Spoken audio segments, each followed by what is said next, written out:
안녕하세요. 오늘은 성경에서 가장 유명한 이야기 중 하나죠. 바로 여리고성이 무너진 사건을 함께 자세히 들여다보려고 합니다. 네, 이 놀라운 사건에 담긴 깊은 의미를 하나씩 파헤쳐보는 시간을 갖겠습니다. 자, 이 이야기의 시작부터가 아주 흥미롭습니다. 전투가 시작되기도 전에 하나님께서 이미 승리를 선언하시거든요. 여호수아 6장 2절을 보면 하나님께서 여호수아에게 내가 여리고를 네 손에 넘겨주었다고 말씀하십니다. 이것부터가 엄청난 긴장감을 주죠. 아니, 싸우기도 전에 이겼다니요? 당시 여리고는 그야말로 철옹성이었습니다. 성문은 굳게 닫혀 있었고 그 누구도 드나들지 않았죠. 맞습니다. 이건 그냥 물리적으로 문을 닫았다는 뜻을 넘어서요. 우리는 절대 항복하거나 타협하지 않겠다. 이런 여리고 사람들의 아주 단호한 저항 의지를 보여주는 표현입니다. 여기서 두 결심이 아주 극명하게 부딪힙니다. 여리고는 굳게 문을 닫아 걸었지만 하나님은 이미 넘겨주었다고 과거형으로 말씀하시잖아요. 하나님의 시점에서는 이미 끝난 싸움이라는 선언이죠. 과연 이 두 결심 중에 누구의 뜻이 이루어질까요? 그럼 이렇게 정복이 불가능해 보이는 요새를 앞에 두고 하나님께서 이스라엘에게 주신 계획은 과연 무엇이었을까요? 아마 대부분의 사람들이 상상하는 그런 방법은 아닐 겁니다. 바로 이게 하나님이 지시하신 전투 계획입니다. 정말 이상하지 않나요? 네, 보통 생각하는 성벽을 부수는 공성태를 만들거라거나 사다리를 놓으라는 식의 군사 전술은 단 하나도 없어요. 그저 돌고 나팔 불고 소리치라는 것뿐입니다. 아마 이 계획을 들은 사람이라면 누구라도 똑같이 생각했을 거예요. 아니, 그냥 행진하고 소리 지르는 게 어떻게 성을 무너뜨리는 작전이 될 수 있지? 하고 말이죠. 상식적으로는 도저히 이해하기 힘든 명령이었죠. 하지만 이 기이한 방법에는 깊은 신학적인 이유가 숨어 있습니다. 첫째는 인간의 힘이 아니라 오직 하나님의 능력으로 이긴다는 걸 보여주기 위해서였고요. 둘째는 하나님의 임재의 상징인 언약궤를 높이기 위함이었습니다. 셋째, 제사장들의 영적 권위를 세워주고, 넷째로는 이 비상식적인 명령에 순종하는지 백성들의 믿음과 인내를 시험하기 위해서였어요. 그리고 마지막으로 가장 견고한 성이 이렇게 무너지는 걸 보면서 앞으로의 정복 전쟁에 대한 희망을 주기 위함이었습니다. 당시 행렬의 모습을 한번 상상해 보시죠. 무장한 군인들이 맨 앞에 서고 그 뒤를 7나팔에 든 제사장들과 하나님의 임재를 상징하는 언약궤가 따랐습니다. 그리고 후군이 그 뒤를 지키는 대형이었죠.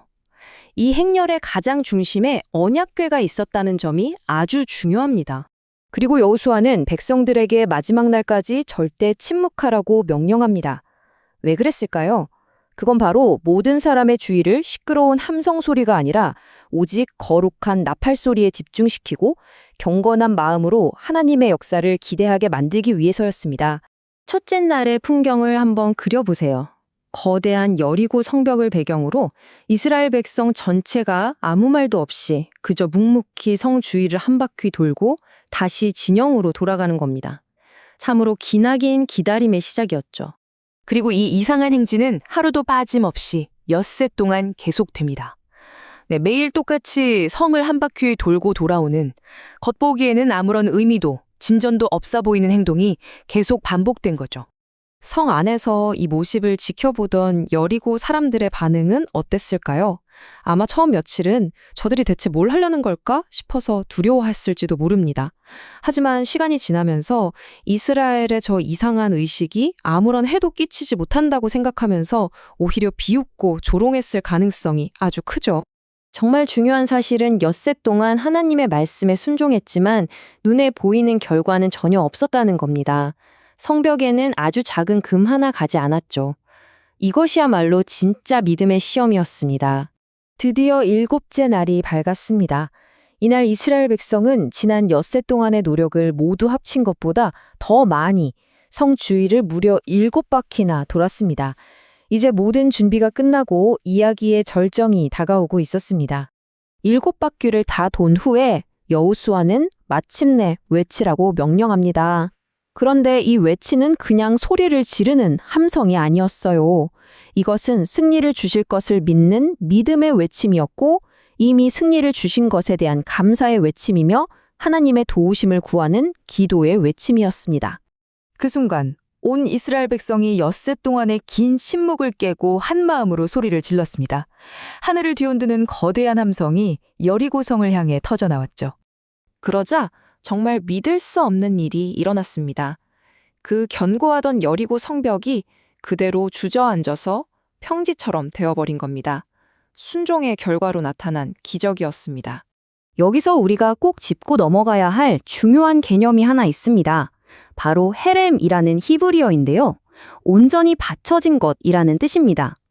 네, 다시 말해 여리고성과 그 안에 있는 모든 것은 개인의 전리품이 될 수 없었고 하나님의 심판을 위해 온전히 파괴되어야 할 재물 같은 것이었습니다.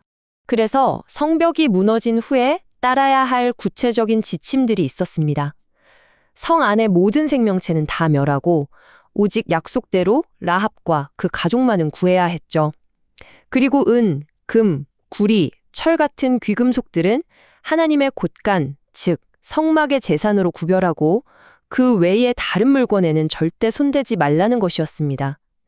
가나안 땅에서의 첫 번째 승리는 이렇게 특별한 방식으로 온전히 하나님께 바쳐져야 했습니다. 이 무서운 심판 속에서도 하나님의 자비를 보여주는 이야기가 있습니다. 바로 기생 라합과 그녀의 가족이 구원받은 일이죠. 네, 모든 것을 파괴하는 심판 가운데서 피어난 한 줄기 구원의 빛과도 같았습니다. 더욱 놀라운 사실은요, 이전에 라합이 목숨을 걸고 지켜주었던 바로 그 2명의 정탐꾼이 직접 그녀의 집으로 가서 그녀와 온 가족을 안전하게 밖으로 이끌어냈다는 겁니다. 라합이 보여줬던 그 믿음의 행동이 정확하게 보상받는 감동적인 순간이었죠. 승리 후에 여호수아는 누구든지 이 여리고성을 다시 세우는 자는 저주를 받을 것이라고 선포합니다. 이것은 폐허가 된 여리고 성터를 하나님의 놀라운 능력과 죄에 대한 준엄한 심판을 보여주는 영원한 기념비로 남기기 위해서였습니다. 자, 결론적으로 이 모든 이야기의 핵심은 이것입니다. 여리고 성벽은 이스라엘의 군사력이나 전략으로 무너진 것이 아니라는 거죠. 네, 입만의 이성으로는 도저히 이해할 수 없었지만 하나님의 방법을 신뢰하고 끝까지 순종했던 그들의 믿음으로 무너진 것입니다. 이 여리고 이야기는 오늘을 살아가는 우리에게도 아주 깊은 질문을 던집니다. 우리의 삶에서 여리고 성벽처럼 도저히 불가능해 보이는 문제 앞에서 때로는 이해할 수 없는 하나님의 인도하심에 우리는 과연 어떻게 반응해야 할까요? 한 번쯤 깊이 생각해 볼 문제입니다. 들어주셔서 감사합니다.